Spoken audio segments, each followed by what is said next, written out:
This is Data Materiality, a podcast series about the ways in which digital data depends on physical forms and infrastructures and comes to matter in practice and imagination. The impetus for this podcast is a 3-year research project by the same name, Data Materiality, co-sponsored by Birkbeck's Center for Interdisciplinary Research in Media and Culture and the Vasari Center for Art and Technology. My name is Scott Rogers. I co-host this series with my colleague Joel McKim. In this episode, I spoke with Shannon Mattern, professor of anthropology at the New School for Social Research, which is based in New York City, USA. More than most scholars I can think of, Shannon's work spans a very wide range of topics, everything from archives and libraries to the deep histories of media infrastructures in the city. Our chat ranged from a recent essay of Shannon's on the narrative surrounding 5G technologies and on to her explorations of media materiality, time, and the city, and how all of these are not only arenas for her research, but things inspired by her teaching and pedagogy as well. So let's go on to that interview, recorded in May 2019.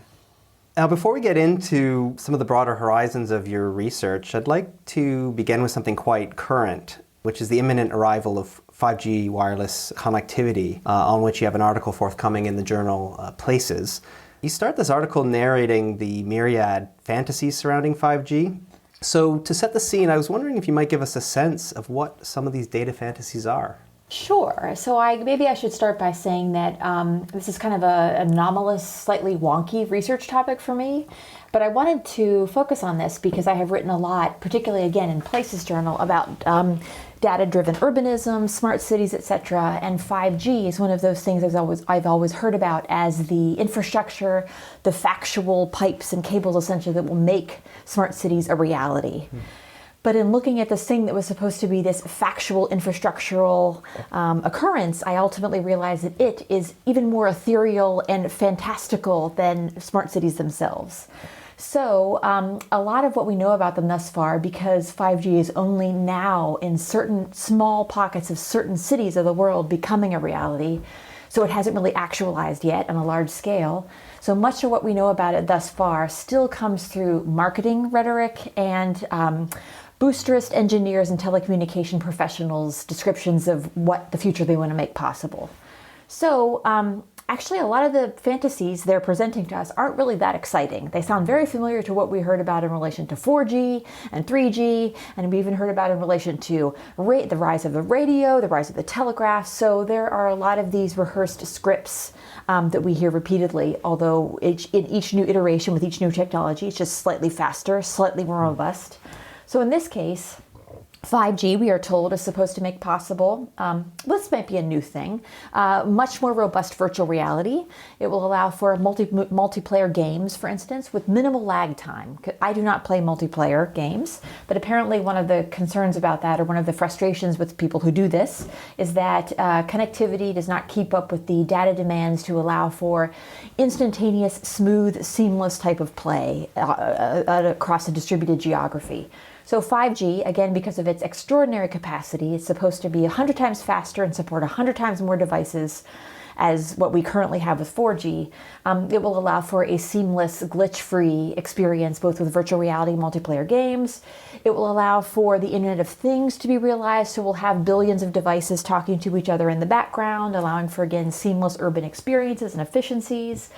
It will supposedly make possible autonomous vehicles, in that not only will they be able to talk to each other as part of the Internet of Things, that is, but they'll also be able to connect to the Uber map in the cloud, because that's an integral part of autonomous vehicles, not just their, immediate sense of place, but also there's kind of going to be a map that is constantly being rewritten in the cloud that individual cars are contributing to.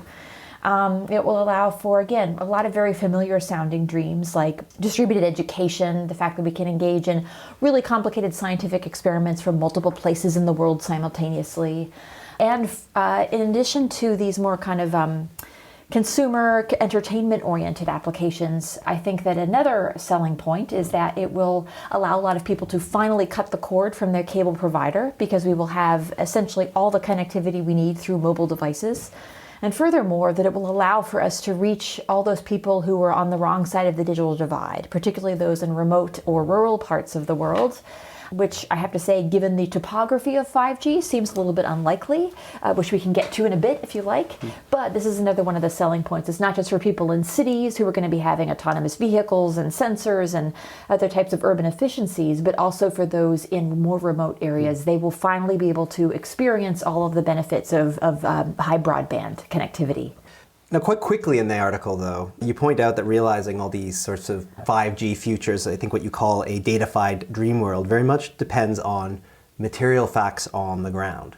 So what are some of these facts? Okay, so as lots of scholarship has demonstrated to us recently, the cloud is not really an ethereal, immaterial thing. The internet is not a placeless, immaterial kind of construct. All of these things, the wireless essentially depends on lots of wires. The internet depends upon really heavy infrastructure. It's just often removed from our immediate environment and displaced in data centers in remote realms or in cables that are buried under the ground, for instance. We know a lot of this already. The same thing is true with 5G, in that we really can't have 5G wireless service without lots and lots of cable. So we're still going to depend upon fiber optic cables, because essentially everything that's going to be connected, all of the cells and individual installations of infrastructure do have to be connected to cable somewhere that has to go into the ground and connect to some type of an exchange point. But some of the unique things about 5G infrastructure that makes it different than what we had before is that, first of all, I should mention that it will be building on the infrastructure we already had before. It's not as if that old stuff is going to go away. We're still going to have big data centers in remote locations. We're still going to have large towers that you might see kind of on the periphery of developed areas or towns. But because 5G depends on it's a different area of the electromagnetic spectrum, what's called a higher frequency. And because of that, the waves are shorter. They're called millimeter waves. And because of the unique physics of those types of waves, they're a lot more fragile. So because these millimeter waves are relatively fragile, much more so than the waves we were using in previous communications, in other words, they can be impeded by everything from human bodies to architecture to trees to rain. Essentially anything that gets in their way can inhibit the communication. We have to build a really robust infrastructure to support those waves, which means that we need installations of what are called small cells that allow for MIMO, which is multiple input, multiple output communications, much more frequently and repeatedly installed throughout the urban and rural environments. So, in other words, we probably will need an installation of a small cell, estimated, every 500 feet or so, whereas with 4G telecommunications, a large tower that you might see again on the periphery of a town or a neighborhood could potentially have a reach of up to several miles. So we're going to need a lot more small cells. Fortunately, it doesn't mean always having to install a brand new piece of hardware. We can use existing infrastructure like light poles and street poles, etc., or we can install these small cells on buildings. Some European companies are actually proposing that they can install them on the underside of manhole covers. So they could actually just be an attachment onto things that are already in their urban environment or the town environment or rural environment. That said, it is very likely that we're getting a lot of new towers too, millions of new small cells across the world to allow for this seamless connection of a 5G datafied utopia that will embrace the world. And you've already mentioned that we're still going to have the data centers and these sorts of centralized or large-scale facilities. But it does seem that with 5G, it necessitates, because of its shorter reach, a new kind of distributed material infrastructure, or maybe not so new. One of the things I think that was interesting that you mentioned in the paper is you draw a comparison between 5G as a kind of distributed infrastructure with highway construction, the kind of construction we saw in the post-war period, which was obviously quite invasive and in many cases led to the destruction of certain neighborhoods. And I think one of the things you're suggesting is that it's possible that we might regret 5G one day. Well, it probably will be a little bit less invasive than a massive 6 or 8 lane highway that's actually decimating an entire neighborhood. That said, if you look at the square footage totaled up across millions of installations across the world, that is a lot of new space, new real estate that will be taken up by this infrastructure. And even though I said earlier we could potentially use existing poles and supports and scaffoldings to install these small cells, a lot of them will still also require things like antennae and sensor and energy sources. In some cases, that will be installed in refrigerator size or post box size boxes sitting on the ground or attached another way to whatever the support is. So those will be new inhabitants of our sidewalks that we'll have to share the space with. In addition, because we want to have low latency, that's another one of the selling points of 5G, is that low latency is minimal wait time, essentially. I'm not sure that it'll be humanly perceptible, but if you are doing one of those things like using VR or multiplayer games, etc., it does make a difference. It'll be much less glitchy than what existing communications will allow for. I think like low latency is the kind of thing that can be experienced more affectively, really. Like you notice it in a way that just something doesn't seem quite right. Right, exactly.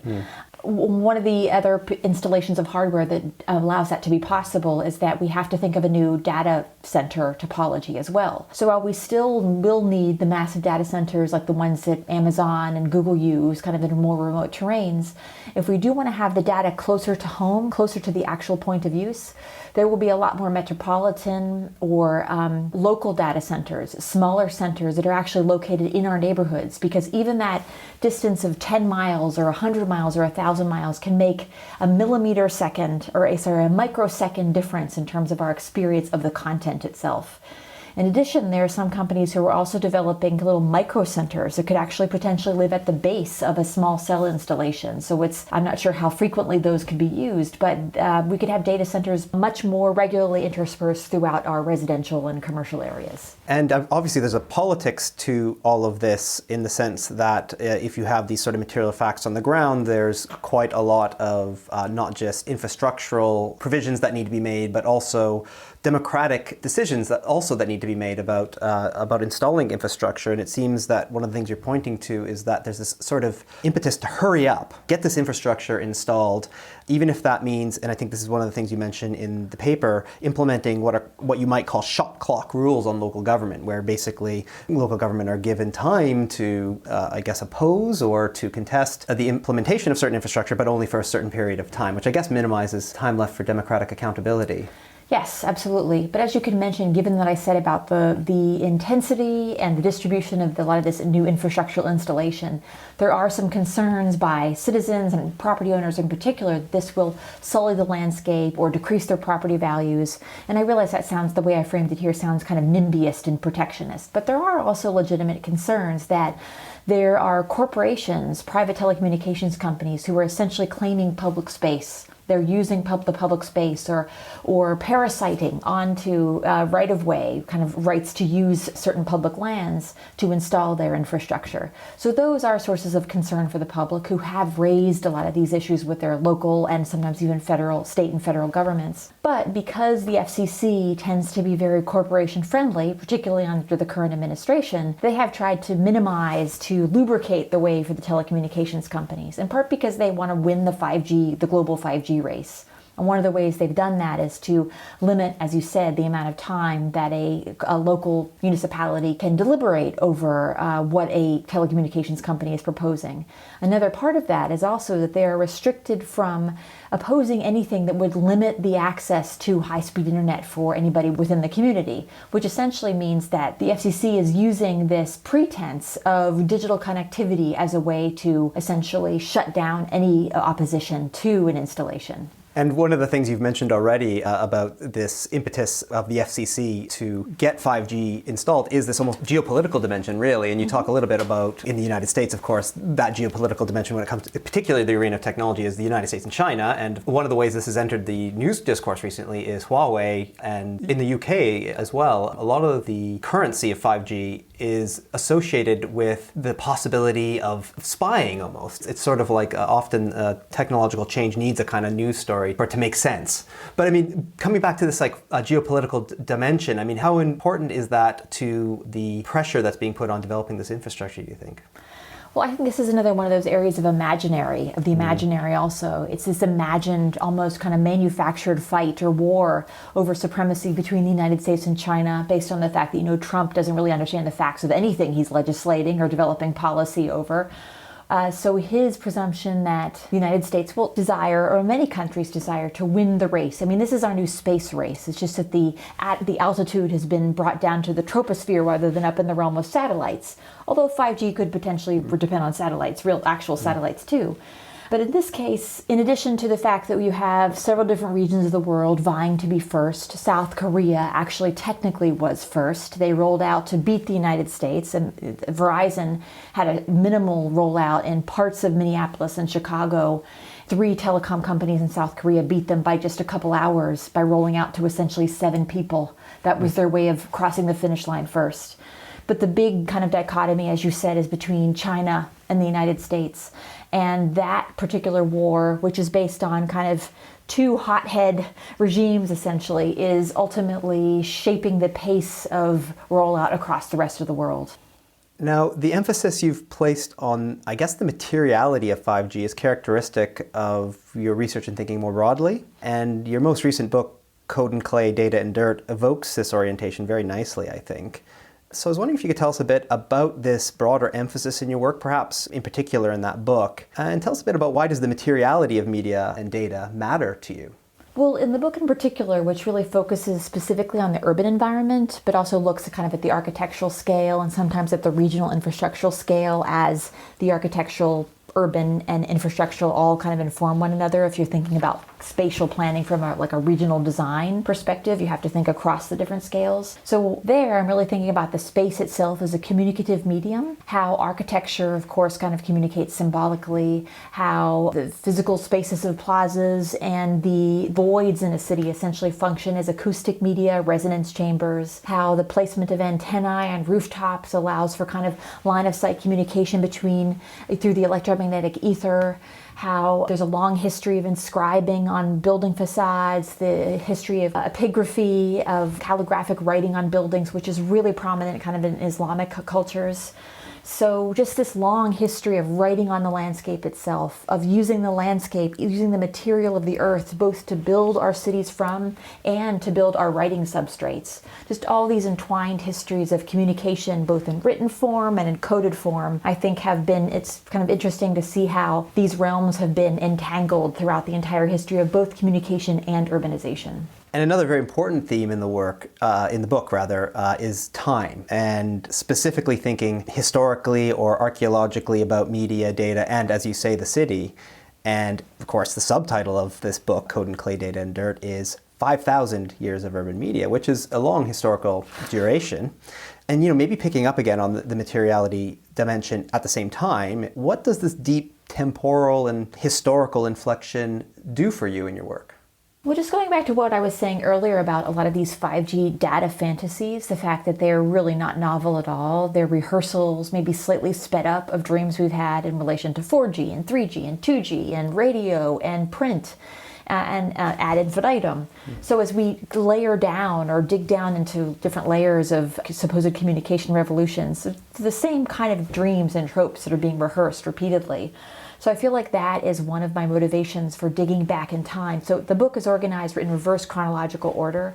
So I start with kind of radio, telecommunications, telegraph and telephone, then go to print, then writing, then the voice. And it's not to say that I'm also arguing in the book that the older media are still present. Even though the voice is the 4th chapter, I argue in each of the chapters that just because it's quote unquote old media, that it's still very much present in contemporary communication environments. So the deep time orientation allows me both to remind us that there are a lot of repeated tropes that happen throughout communication and urban history, and to also demonstrate that the materiality is still there, that the newer stuff is built on a substrate, is built on path dependencies created by communication infrastructures that came before them. So just seeing how the old stuff shapes the new is following in the traditions of the old. So that's essentially why I like to follow this kind of deep time orientation. And when I was writing the book and thinking about the fact that I was going back for 5 millennia, it felt a little bit hubristic in a way, almost arrogant to think that somebody could cover 5,000 years of history, but then I realized how much my work was inspired by Lewis Mumford's work. I realized as well, if he can write several books of a time frame of that scale, maybe I could try it too, even if my scope is a little bit more narrow than his. Right, well, why not? I think you do a very good job at combating what I might see as the sort of presentist and also futurist tendencies of people talking about media, digitalization, and the city. And one of the things actually that also allows you to do, and you mentioned this in that book, is it seems to allow you to invite a more ordinary conception of cities. And this is a term that's inspired by the urban geographer Jenny Robinson. And I think the hook here is that when we are talking about media cities, as you point out in the book, there's a tendency to conflate media cities with the global city and to talk about certain types of cities, which are concentrations of the creative industries, certain types of firms, certain types of digital infrastructures. Fiber optic networks, for example. London's a great example of a city that is sort of an obvious media city. Mm-hmm. And it seems to be that you're saying really all cities are mediated. So does it invite, and do you think it's, I guess, important as well for us to think about the mediated city globally in a different sense than the global city, though, in other contexts? Absolutely. And this is another place where the 5,000-year temporality becomes useful, because there's a particular, archaeology is a really useful discipline through which to think about time frames of that scale. And archaeology often takes place, archaeological digs take place not always in major cities, often off the beaten path or outside what we regard as our global cities for various reasons. And because I was able to draw on this wide geographic range of case studies through the lens of archaeology and urban history, the book was able to look at some different examples from, I think, 6 of the 7 continents. I don't know that I made the way to Antarctica in any of the chapters, but it does remind us that every city has its own version of smartness. And also to see that if we do a cross-cut temporally across these regions of the world, we realize that not all media cities or global network cities adhere to the same kind of time frame of quote-unquote progress. That what constitutes newness in one part of one region of the world might be oldness elsewhere, or certain regions might have completely leapfrogged or jumped over what elsewhere would have been normalized as a necessary kind of linear progression from one medium to the next. So just reminding us this naturalized route of progression is not a universal phenomenon. That's what I think looking globally allows us to see the diversity in these patterns of evolution. Yeah, and I suppose that it might even alert us to the possibility that if we're looking for the future, we might not look in the usual places that we tend to look in the global north or the west, but actually, say, Kinshasa or somewhere like that. Those patterns might be the patterns of the urban future. Absolutely, yeah. Yes. Now, one of the things that I really appreciate about you as a scholar, if you don't mind me saying so, is the considerable attention and care I think you do dedicate or give to pedagogy. And a familiar trope in the academy, certainly in the UK, is academics saying proudly that they do research-led teaching. And we were talking about this yesterday at the workshop you were doing here at Birkbeck. But, one thing we were saying is, we might also proudly proclaim that teaching deeply informs research. So maybe tell me a little bit about how pedagogy feeds into your work and informs your research. So there is a pretty tight link between some of the courses I teach. I do occasionally teach courses like surveys of theory, methodology classes, which are covering topics and skills that are relevant to my own work, but they're not driven by my own particular, at the moment, research interests. But there is a close tie between the things I'm teaching and a lot of things I'm working on. And as you pointed out, I think the normal way of characterizing that or explaining that is that faculty will bring their research into the classroom and have the students work on a project with them as they're developing a book project on it. For me, a lot of my teaching is driven by something that my students have expressed interest in, or where I see critical mass of student interest, or that also intersects with something I would like to learn more about. So I go in the first time I teach a class as a novice with curiosity that I hope matches my students.